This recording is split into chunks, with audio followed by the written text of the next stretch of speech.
Hey everyone, I'm Jim Cook, Market Relationship Manager with Bergen KDV and 2021-22 President of Cedar Rapids Downtown Rotary Service Club. I'm excited to welcome you to our new podcast series called Rotary Roundtable, which we created to tell our club story in a new and different way. In this episode, we're exploring an unflattering piece of Rotary history. That's the opening of Rotary clubs to women in 1987. It required a lawsuit that went all the way to the U.S. Supreme Court, but Downtown Rotary was proud to be among the first clubs to admit women and elect a female president. In this episode, we're talking to Rotarians Mary Quass and Donna Sorenson, who are among the first women to join our club. We're also chatting with Rotarians Mary Klinger and Brooke Fitzgerald about the trails those women blazed and what it means to be a woman in Rotary today. Our conversation is moderated by Downtown Rotarian Adam Moore. We hope this podcast gives you some insight into the evolution of Rotary and inspires you to add your voice to our club. Hope you enjoy the episode.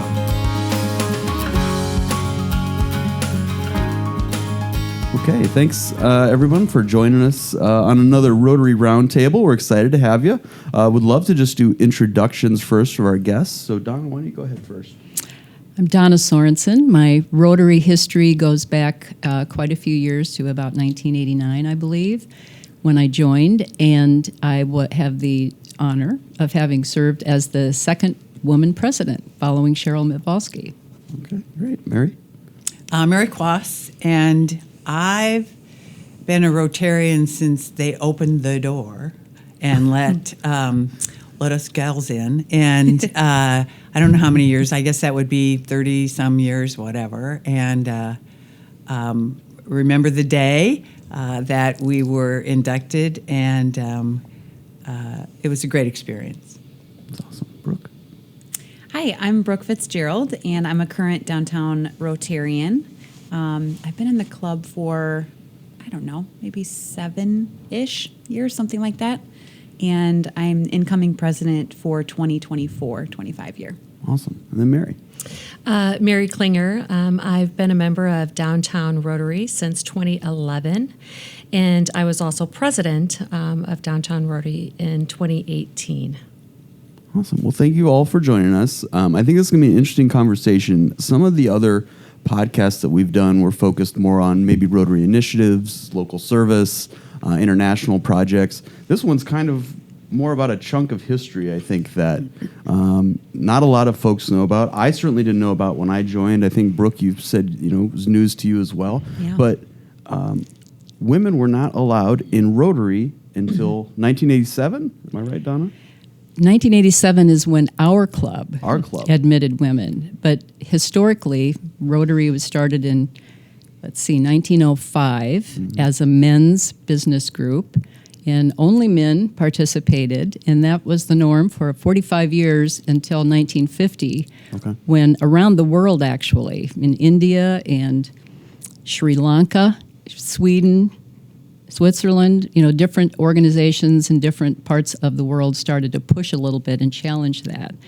And in the United States, an upstart Rotary group in Duarte, California, of all the places, actually went ahead and admitted women, contrary to what Rotary International, which is the overarching regulatory body for the group, contrary to their rules, they went ahead and admitted women anyway and promptly got kicked out.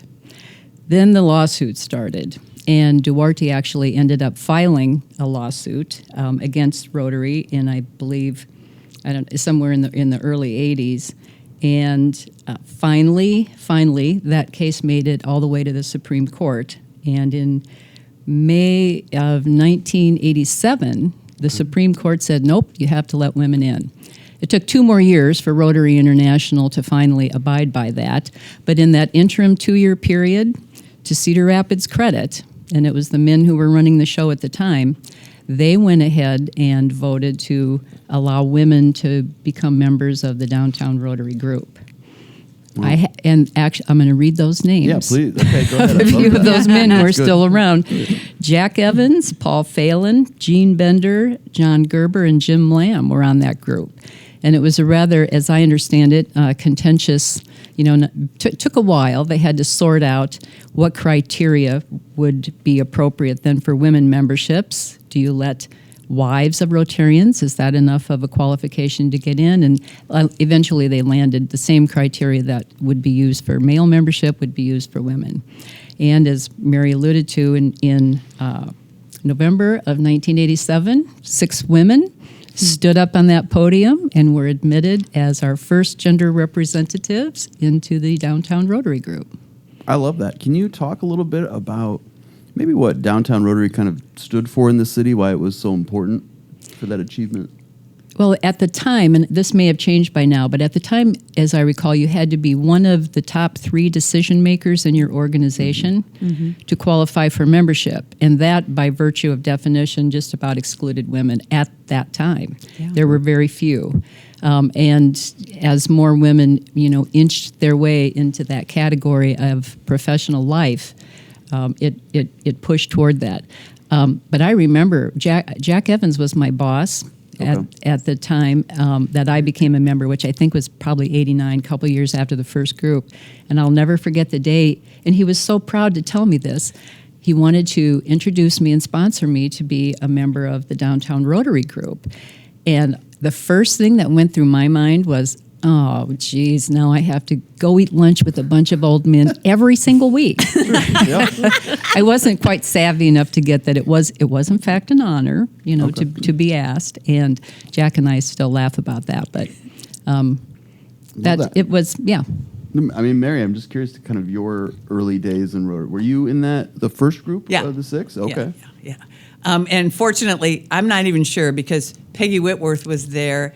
And if for those of you who never knew Peggy was like 5 foot nothing, and I was like 6'3" with heels back then. So we made quite the sight, right? It was the long and the short of it. But I remember standing there as a little group, and we were introduced en masse, right? So, but.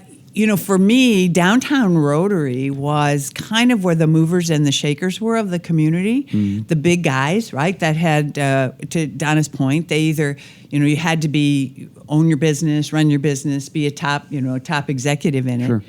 And it was at that time I was trying to buy my first radio station. And so I was really interested as an entrepreneur to find out what I needed to know and all those kinds of. So I was excited about the fact that there were a bunch of guys here that all knew this that I could talk to about it. And Jack was a champion. Gene Bender helped me in ways that, I probably never would have been able to get my first station and get a bank loan had I not had guys like Gene to be able to help understand what it was that I was trying to get done, because it was actually about 6 months after I joined Rotary that I had dinner with the gentleman who owned the radio station I was working at the time. And I had told him a year or so before, if he ever wanted to sell it, I'd love to buy it. And so we had dinner, and he said, "You remember that?" And I said, "Oh, yeah. And he said, "Well, I want to sell it. Do you want to buy it?" And I went, "Yeah." That's awesome. And then I went, "Oh, crap, what do I do now?" So it was, but the guys from Rotary were really helpful because they really sort of, I called a bunch of them at the time that I knew, but I knew from Rotary. And I asked them a question like, "So tell me what I need to know. This is what I want to do. What's the most important thing that I need to know?" And to a person, they all said cash flow, which they were right, by the way. And so, we kid about Rotary and all the guys that sat around and didn't want you to sit next to them because they were afraid you were going to bite them or something like that. I'm not really sure. Tell them that something that their wife, I don't know. But these guys were really great and were very helpful and understood that this was a part of the future. And kudos to all of those guys. They looked farther than their own maybe uncomfortableness and said, what's good for the community is good for us. And so I kid about it, but I remember a lot of those times with those guys back then. But it wasn't a piece of cake. Yeah. you weren't accepted the same way. But when you started to ask them about business things, it suddenly was kind of a leveler, if you would. Yeah. So, and I really did enjoy Downtown Rotary a lot and was really involved in it, and was glad for the opportunity. But, and in the end, some of the guys that had been some of our staunchest critics kind of came around, which was kind of nice. Not surprised. Kind of nice to have. No. Yeah. Because we weren't going away either. So. Yeah, and as reluctant as I was, or as I should say unenthusiastic as I was to be invited to join the group, and very intimidated the first time I walked in. You're right, Mary. I mean, they were all the movers and the shakers, the people you read about in the papers, the guys who were calling the shots in the community in every single respect. Over time, I ended up really enjoying it as well, and and making friends there, and getting a chance. I mean, every week when you sat at a table, as I recall, I felt like I learned something, even if it was something small about an individual and his mostly background or business. It did live up to the hype in terms of being a place to conduct business, to meet people, to become more connected to the community. Well, I would also say, just to follow on with that, had I not been at Rotary, Downtown Rotary, I think the trajectory of my business life and my community life would have changed. Because I think that, as Donna said, as you were there and you got to know these people and you had questions and you were learning and doing all of those things. Back then, I don't know what I don't know about now, but there was a group of people and men that wanted to really make sure that the community continued to grow. And so they would have ideas and thoughts and opinions about who to set for local elections and who to be involved in chamber and who, all of those kinds of things that had I not been able to meet these guys through Rotary, I never would have had the opportunity, I don't think, to be able to continue to grow. And I do believe Jack is he was a good champion of getting women on other boards, and really seeing what we could do to kind of grow the community. So I think that was a really big part of it, and I'm eternally grateful for that, because had it not been for that, I don't know that I would have been able to have the opportunities that I did in the community as a result of it. So. Yeah, and it's the programs were always great too, and we were always, because of the quality, I think, of the leadership and the group itself, we always were, and I'm guessing the same is true today, able to attract big names and very interesting and very educational, and then we did finally break into the leadership ranks. I think gradually women became included in the board itself. Local Rotary is governed by a board with officers. And eventually, our good friend Cheryl Mitvalsky was named, that was 10 years later, in 96, 97, was named as the first president of Rotary. And I came after her and served as the second president. And the conversation that I remember Cheryl telling me about when the discussion took place, they'd already decided she would be the next president, and then there's kind of a lineup, and who will follow Cheryl. So my name came up, and evidently there was at least one person who said, well, what are we, if we have her, then we'll have two women in a row. Sure. At which point somebody pointed out how many times have we had two men in a row. So that we were the first two, and I think it was only a couple years later that Carol Reesner followed. I think it was 2 years after me, and became the next president. And then Lois Bunce and. As I say, I think Mary Klinger has the list. Lee Clancy. I have the list, yes. Yeah, it was within my time Carol frame. Reesner, Lee Clancy, Lois Bunce, Christine Landa. Yeah. And yourself. And myself, yes. Yeah. So how many was that? Do we have a count? 7. 7.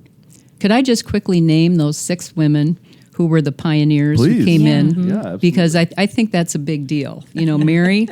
Mary Quass, Peggy Whitworth, Elizabeth Hatch Hendricks, who passed away some time ago, Tara Mormon, Mimi Meffert, who was part of the Armstrong family, And Ellen Rosinski, I never knew her, Mary. I didn't either. I'm not sure. She was a school administrator, according to some. I mean, I kind of knew her, something. but she didn't. I think she got. She wasn't there a long period of time. But Yeah. So you were the 6 who stood up and blazed the trail for the rest of us. Did you, Mary, I mean, it's easy looking back to say trailblazer. I mean, what did it feel like at the time? Did you feel like you were taking a risk? Did you feel like, you were excited for this and you deserved to be there? I'm just curious about kind of how you felt. great question. You're asking us a few years ago, but I would tell you that it was important to me, as I said, to be, clearly we had some great leadership in this community. Sure. And there were certain pockets where it was kind of like the movers and shakers went from here to here to here to here, and they all kind of they picked the next mayor, all those kinds of things. But for me, it was clear that you needed to be there if you were going to learn about the community and also if you were going to do business in it. So I was really excited about it. And I knew that it was an opportunity for us. I never worried about whether women were going to, they were going to say, well, this is a mistake. But it was really nice because I think it was a small window of opportunity to be able to sort of break into this enclave. Yeah. And not, it's not like we had 100, right? It was just a few of us, so that I think it made it easier for people. And I think we came into it with a gratitude and also a lot of curiosity. And I think that helped. Now, there were some times that, we both learned, right? Sure. But it was really important to me to grow in my business in the community. And it was, I look back on it now, and I really do think that it was a huge part of being able to integrate into the Cedar Rapids business community. More so at the time, we didn't have that many other Rotaries, and so there were some that were starting, but they were really a different age group. So these were like the older guys that have been in business, and so it was really, if you were going to be in it, people would say you had to be in downtown. Yeah. So. And in a broader context, a little bit, when you talk about what it felt like, I wasn't in that first group. I think I was 2 years later, but there were still very, very few when I came in. And I think, the 6 names I read and then the people who followed as president, most of us of that era had already, before we got to Rotary, been the first woman this or the first woman that, and the only woman in the room of this group.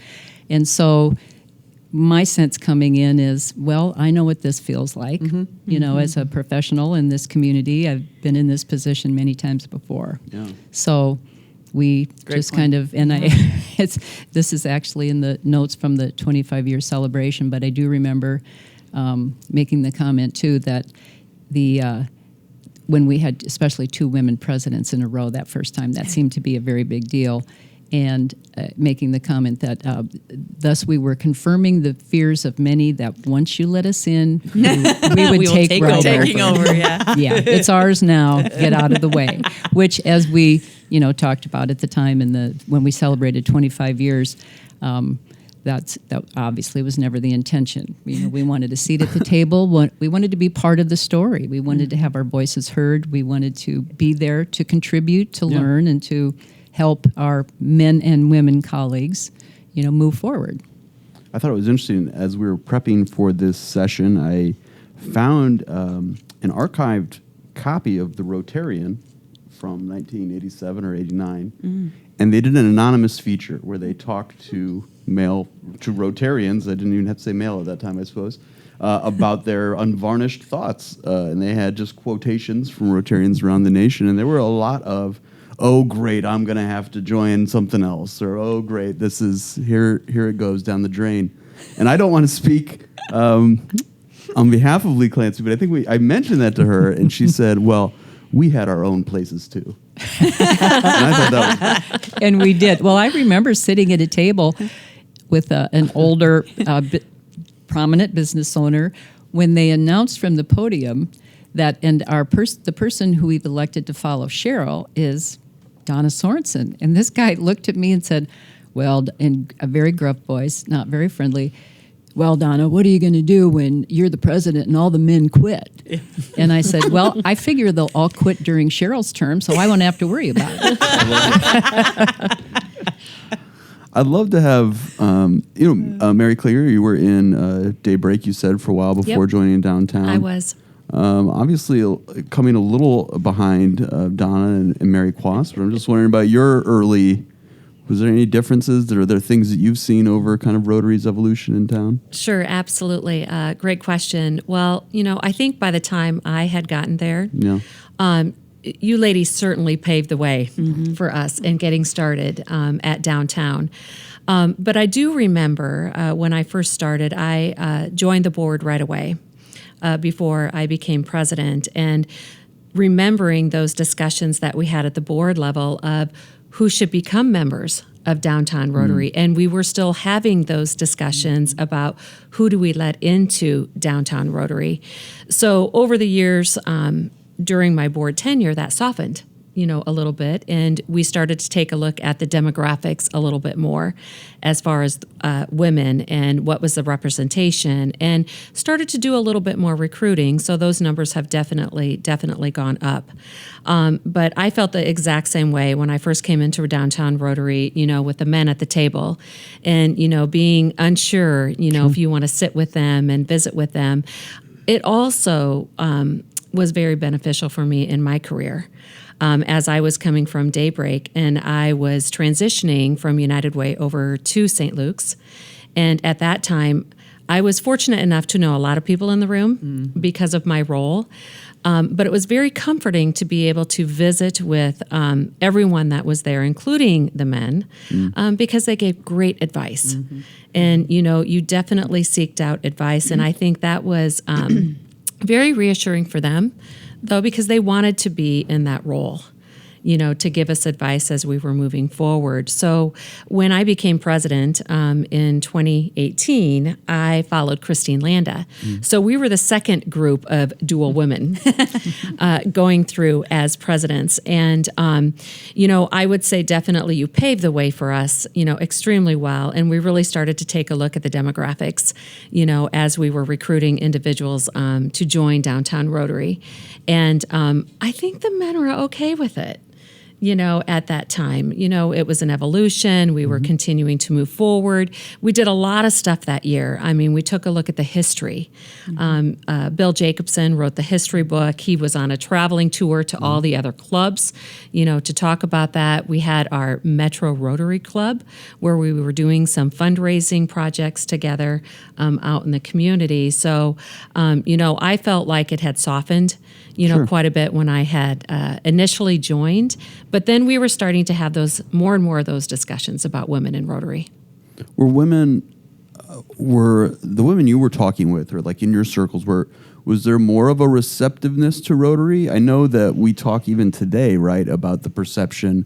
What is it? We say it sometimes, male, pale, and stale, right? And so was that something that kind of held back, or that women, wanted to bust apart, or you know what I mean? What was the kind of perception among your circles? I think for me, coming from Daybreak, women were already accepted at Daybreak. Absolutely. It was intimidating coming to Downtown because it was the business decision makers. I mean, and it was majority men. So it was a little bit intimidating. I think women had always been involved. In all of the other clubs or in leadership roles, but really kind of breaking into that group. Like I said, I mean, Mary and Donna, you paved the way in Cheryl and those 6 women. And, so it was a lot easier to come in and be accepted. I think, I was, really accepted coming to Downtown, and I had, gotten on the board right away. So it felt like it was, a natural progression to me just in my own career, in my career movement. Yeah. Brooke, I'd love to get you involved. I think we've talked, for some of us on the younger professional side of the scale, it seems like a different world sometimes hearing these stories. I mean, quite frankly, it's just like, wow, that was just in the late 80s. I'm just wondering, have you react to kind of what you've heard and how that's kind of informed your experience? Yeah. I too, like Mary Klinger, came from Daybreak. So I had always had a vision of Rotary as a positive experience. Everyone that comes to Rotary is engaged and passionate about the community. That's kind of why you join, service. And then being recruited over to, I had a break. I was owning a coffee shop at the time. Mm-hmm. So Friday mornings at 7 a.m. After I had our second child just became an okay time, right, to meet every single week. So I dropped out of Daybreak for a little bit. Yeah. And Tiffany O'Donnell had asked me to visit Downtown Rotary. And I said, we're very close. And I said to Tiffany, I really appreciate the offer and the invite. Mondays at noon that's a great time for me. But my only visit to downtown was not a good experience. It was not welcoming. Sure. There's assigned seating. I tried to sit at a couple tables. I got looked at like I was some odd goat or something. Yeah. I didn't even get looked at like a human being. And she said, oh, no. It is definitely changed since you have visited there. So I trust Tiffany. So I went, and I was very pleasantly surprised. Okay. Felt very welcomed. I put in my application the very next week. And then quickly after that, was asked to be the membership committee chair. And to your question about, the perception of downtown and whether or not it's welcoming for younger professionals, I still get a lot of pushback. Okay. Isn't that just an old man's club? Don't they just write the checks? Sure. Things like that. Yeah. And so we've really had to continue to fight and advocate for what we do stand for and come back to the membership this, right? Of Rotary. Do some different, Yeah, like why you join. All the things that you've all said, a sense of community. The programs are the number one thing that people say about downtown that they enjoy. So you've done such a great job on the membership committee and well, thank you. I will receive that. Get such just new faces and energy in the club. I'd love to have you and Mary talk a little bit about how maybe the demographics have changed, right? Since Mary Quass and Donna were joining. How are things today, and how's it evolved a bit? Well, Donna, how many members did you say? 10 years ago, there were 316, according to some of this literature. Okay. And today's membership is 242. Wow. Okay. So we're still a fairly large club. Yeah. The demographics, this is just from a few months ago, male 63% and female 37%. Wow. So you go from Good job, you two. Good job. So we're getting closer. Yeah. To being even. Even playing field. I would say it is a little bit harder today, obviously with the pandemic and everything, to recruit individuals into Rotary. I think, we've all lived in the virtual world for the last couple of years, and we've gotten really used to that. And so now coming back full-time, face-to-face, it's even harder for me. You have to really, be sensitive to your time, have better time management. So we may have taken a dip a little bit in our membership, but I think as we come back, I think we'll have more and more opportunities, to get involved, get back in the community and be able to network more. And, I have to say that is the number one thing that I do miss is the networking piece. And I came back for a couple of times, and I need to get back better attendance. But it's the number one thing that I missed. You go into the room, and it's like having a reunion, because you get to visit and see all of the people you haven't seen for a couple of years. So, as people are listening to that's one thing I would encourage is do come back, because it absolutely, that face-to-face interaction is key. And I miss that networking and getting to know the other club members and what's been going on in their lives. So that's one of the positive things outside of the programming is awesome, but really it's that networking. Yeah. One thing that I'm just wondering about is we just taped our episode on youth development and youth leadership, which Rotary is very focused on. I'm wondering, in the context of kind of the next generation of Rotarians, younger Rotarians, what kind of place do you see kind of women's leadership development in Rotary? I mean, how can that be a part of our clubs? What would you like to see? I don't know. I'm just kind of interested in that topic. Well, it's interesting. I didn't really comment on the age demographic, but here in, I would say, the next decade for sure, recruiting those young leaders, young professionals. I go back to what you were saying, Mary Quass, about, when I joined, I was looking at purchasing a business and, all of the learning and mentorship you receive from a group like Downtown, where, we're a little bit more spread out too. This is interesting. We have 10% that are unreported age. 16%. That's a thing. Yeah, that's the thing you can do. 16% are 70 plus. 20% are 60 to 69. 28% are 50 to 59. 20% are 40 to 49. And then 6% are 30 to 39. So we're even broadening, the groups of age demographic also, which I feel like is important because, in the next 10, 15 years, who are the up-and-comers that need to have seats at the table? I don't know the percentages by age range when we were there, Mary, but I would guess that the over 70 was probably 60%.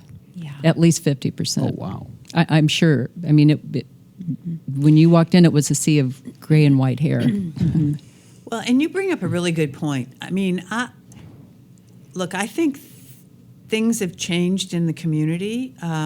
Back when we came into Rotary, it was a lot of homegrown and locally owned and run businesses. Okay. And I think that there was an interest in trying to maintain a healthy economy in the city and all of that. But the interesting thing now, and I think, Mary, as you talked about the pandemic, I think there's an opportunity for us to go back to that. And I don't mean nothing's going to be the same. That's for sure. But the people have chosen to want to be here. I mean, let's face it. We have some really incredible people and businesses, and it's a great community. And I mean, I love living here, and I've got stations all over the place. But there's a magic about this community that has been resilient through the decades. And I do believe that, we've got some of us that are over 70 and all of that, but they're different than the group that we looked at when we came in back in the late 80s. But there's one thing that's universal is we love the community and we're here for a reason. And so I think as you look at trying to generate more membership as you look for those kinds of things that say, I mean, clearly it's not about what you own, it's the quality of life. And we've learned to some degree that through the pandemic and all of that. We'll leave the other piece of that out. But people are coming back to what's important in their lives and where they want to be, because now, if you can do virtual work or whatever, you can be anywhere, but they choose to be here. And I think that's really important as we look at Downtown Rotary, which has been sort of the stalwart over the years with a business core. But to get engagement from the existing members, to go out and say, look, it's even the ones that are over 70 and say, look, who do you know that can take our place? Because we want to stay here. We want to be here, but we need people with more curiosity and energy and new ideas and all of that kind of thing. And I do think there's an opportunity for that to come, whether they're white, black, male, female, it doesn't matter. I think it's a new time for that. And Rotary's always been kind of a place that people look to for a lot of ages that say, well, if they're doing it, maybe there's something, because it's an institution that's been here for a very long time. So I think it's kind of, as you guys look to go forward with youth and all of that, is, we all know people that we've run across that say, it's kind of like when somebody said, that Donna, she's got something. And I think if we just start to focus on that, maybe we can bring some of those people back to the table, because it is important as we go forward. It's almost like a different branding for the organization because, I mean, you just heard our stories. Even though I was reluctant, I ended up loving it. I made friends. I looked forward to it because now which table will I sit at because I like this person. I haven't talked to him for a while. So it became a very rewarding experience. Maybe your tagline should be Downtown Rotary. We're not your grandfather's Rotary anymore. No, all due respect to the grandfathers of the group, That was perfect. but you know, there's more. I mean, just even looking and listening, you know, to you two, it's like, yeah, that's the kind of energy. And you guys really, I miss the personal contact. I mean, I'm on I'm on my phone and I do Zooms till the cows come and all that kind of stuff. But to Donna's point, it's like, oh, I haven't seen you in a long time, or let's talk about. I got a question for you. And I used to go to Rotary with a question for every time I went there. I got to look somebody up to ask a question or whatever. So. You're exactly right, Mary. I mean, it's a place that you also conduct business. Oh, boy. Because of all of the people that you come in contact with. And you're always bringing questions like, oh, I got to catch up with this person, so I'm going to see him at Rotary. You know, and I couldn't agree more with you about taking a look at the future of our membership and how we sell that. And also staying connected with our youth. You know, we have the Interact Club. You know, we have the club at, you know, Kirkwood. You know, I think staying engaged with those kids because eventually we're hopeful that if they leave the community, they may come home. You know, and they're going to remember the experiences that they had just in their own clubs and how we can connect with them, you know, with our own club, with Downtown. And generational. I took a look at my own kids. You know, they've left now. I've got a couple of them out of state. You know, I'm hopeful someday that they'll come back. You know, they've kind of hopefully will follow some of the things that I've done and have that opportunity to stay engaged in the community. I think too. I'm stunned. I think maybe it's too harsh a word, but I still get women ask me about how you work with men in this day and age. I mean, I remember back in the 80s doing a lot of speaking and all of that kind of stuff about it, and it wasn't that long ago that it's sort of like, I don't like golf. Do I have to play golf, right? I mean, that's like, ooh, deja vu. But I think that there's an opportunity around business to be able to do what those guys did, you know, so many years ago to help us, that they could continue to do it today. And maybe it's some of the ones that are older, because you've got a disproportionate amount of, would love to be able to do that. If it just seemed like an interesting place for people to go and to reconnect. It's like Rotary is what the golf course used to be. I mean, in some respects, because it's your hour that you're isolated from your business, you're in a different environment, you have an opportunity to talk. And you know, you're going to eat lunch somewhere anyway. Yeah. Why not go and have a chance to interact with business people, and you'll learn something from the podium virtually every time. It seems like it's maybe a well-kept secret. You know, the real advantages are just there's a perception issue. It's much more valuable in every respect, professionally and personally, than I think the perception suggests. Yeah. Yeah. Well, and we've been working a lot with Adam's committee, the communication committee, because, you know, for a couple of years we've been talking about this. How do we engage youth? How do we, you know, engage younger professionals? And I think, you know, in Mary and I's generation, and it's like the dying breed of just, we have conversation, we just talk about it.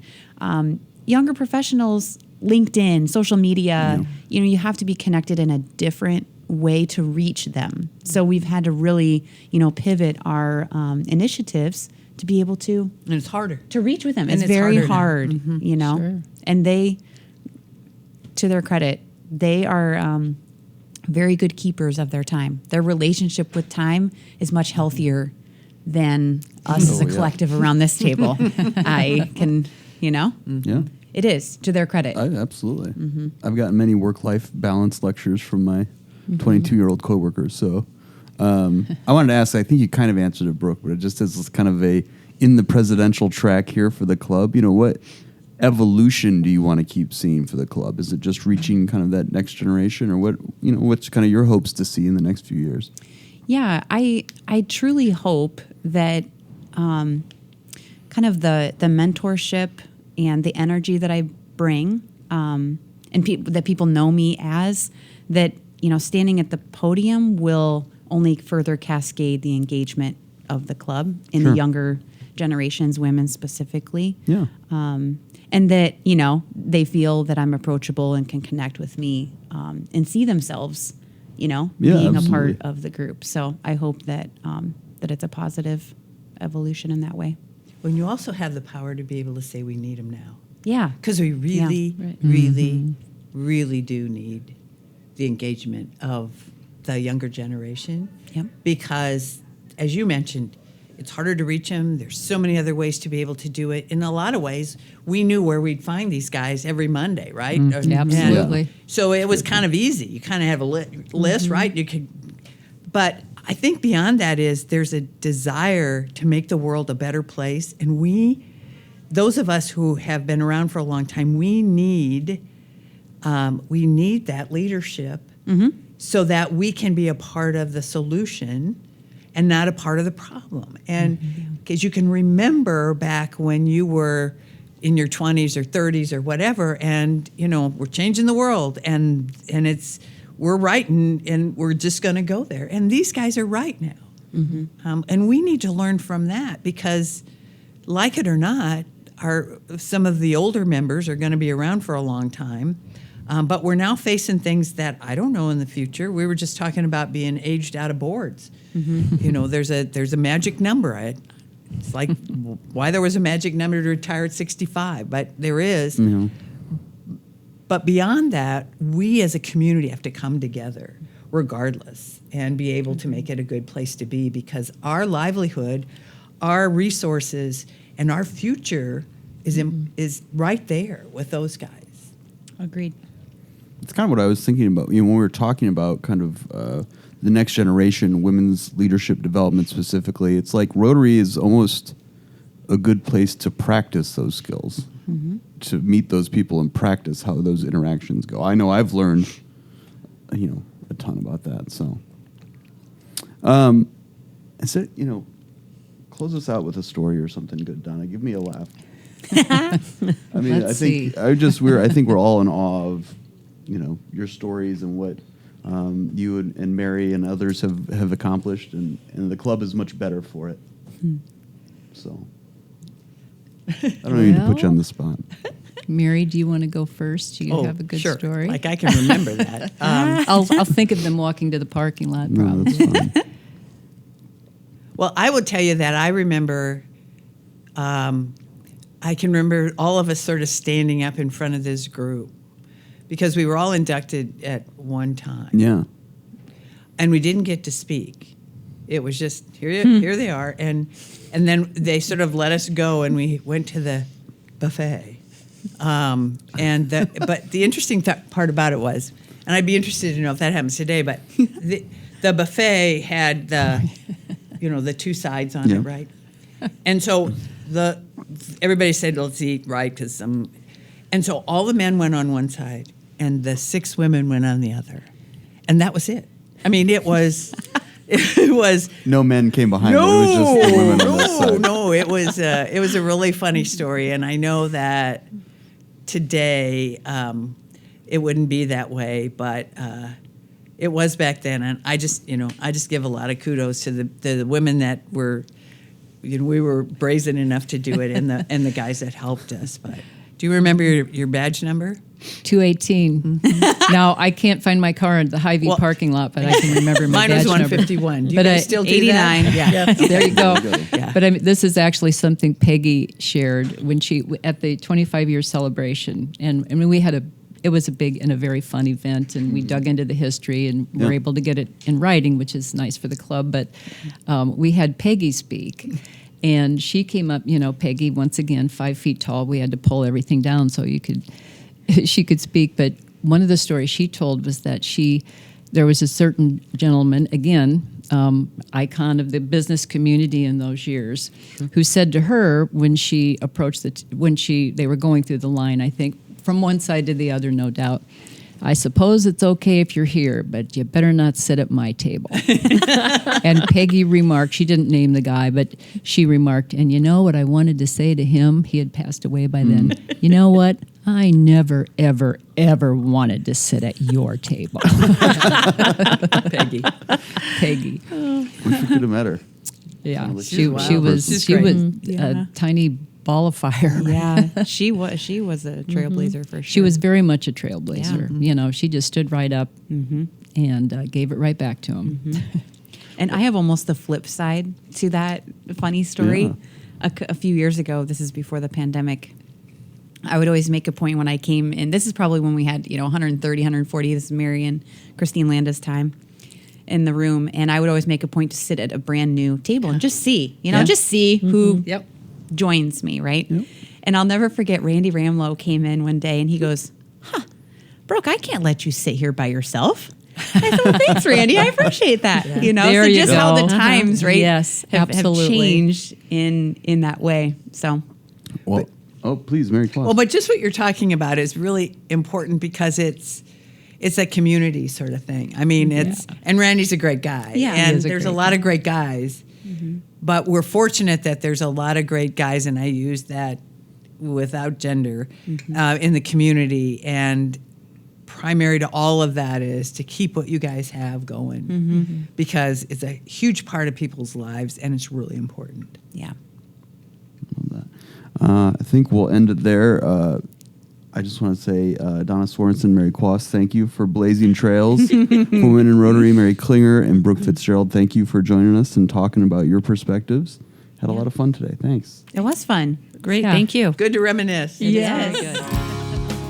So that's our podcast episode for today. We hope you enjoyed this look at the history of women in Downtown Rotary and how far we've come. A big thanks to Donna Sorenson, Mary Quass, Mary Klinger, and Brooke Fitzgerald for participating. And thanks also to Informatics for recording and producing this series. Learn more about our club at RotaryClubOfCedarRapids.org or visit us on Facebook, LinkedIn, and YouTube by searching for Cedar Rapids Downtown Rotary. I'd like to wrap up with a quote. You make a living by what you get. You make a life by what you give. Thanks for listening.